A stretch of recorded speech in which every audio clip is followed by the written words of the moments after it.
Hello friends, जय जगन्नाथ। मु शंभुजी आपको स्वागत करुच्ची पुणी एक नुआ भिडियो। तो फ्रेंड्स, समस्त ओडिशावासी एक बड़ खुशी खबर। वर्तमान 5,90,000 लोकों को पुणी थे राशन रे सामिल करा जीवो।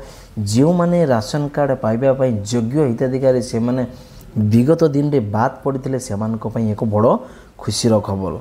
से वर्तमान ये बीजेपी सरकार राशन कार्ड सामिल करने को जाऊँगी। सी पुणी 5,90,000 लोकों को मिल नुआ राशन कार्ड।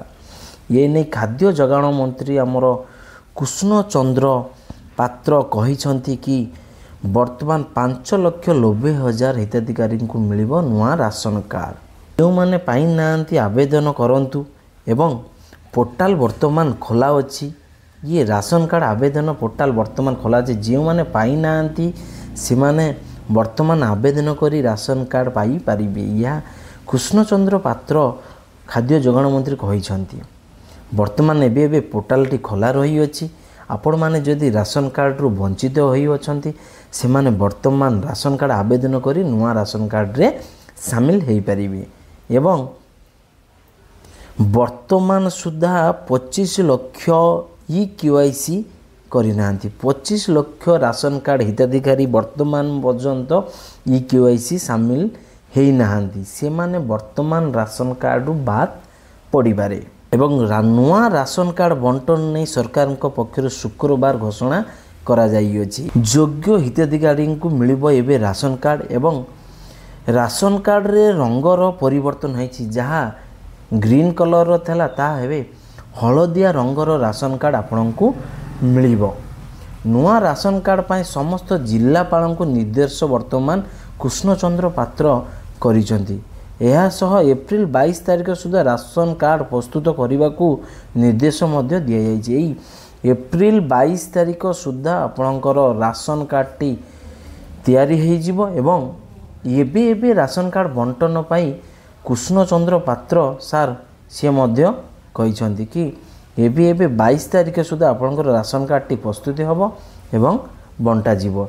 ये राशन कार्ड बांटिबा पई बीडीओ म्युनिसिपालिटी कमिशनर कार्ड प्रदान करेंगे। सठिक जांच पर नुआ सदस्यों को योजना रे शामिल करा जीवो बोली खाद्य विभाग और खाउटी कल्याण विभाग पक्षर सूचना दिया जाइछि।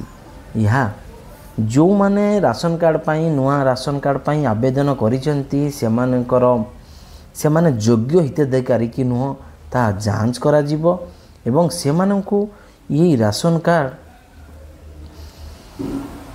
बंटन करा जीवो।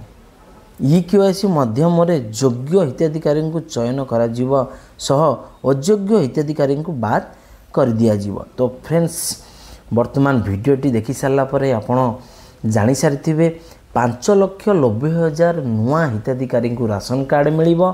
ताहा पुणी एप्रिल 22 तारिख सुधा जो माने नुआ राशन कार्ड हिताधिकारी चयन प्रक्रिया रे सिलेक्ट होइचंती से माने पाई परिबे। से माने एप्रिल 22 तारिख सुधा नुआ राशन कार्ड पाई परिबे। एवं 25 लाख हिताधिकारी वर्तमान सुधा राशन कार्ड EKYC करिना। जो माने EKYC करिना से मानकु राशन कार्ड मध्य बाद दिया जीवो। एवं राशन कार्ड रे आपणकर रंगर परिवर्तन होईछि। जहाँ ग्रीन कलर बा सबुज कलर थला ताहा एबे बदली हलदिया रंगर राशन कार्ड आपको मिलिबो। तो फ्रेंड्स, वीडियोटी जदि आपको इनफॉर्मेटिव लागला ताले खंडे खंडे लाइक करिवे, बंधु मानक सह शेयर करिवे। जदि नुआ करिकि मो चैनल टी को देखुथांती ताले चैनल टी को सब्सक्राइब करी पाखरे तबा बेल आइकन टी को दबाई ऑल नोटिफिकेशन क्लिक करिकि रखिबे। मु जेतेबेले एमती नुआ नुआ इनफॉर्मेटिव वीडियो गुडी को अपलोड करिवि सर्वप्रथमे आपण देखि परिबे।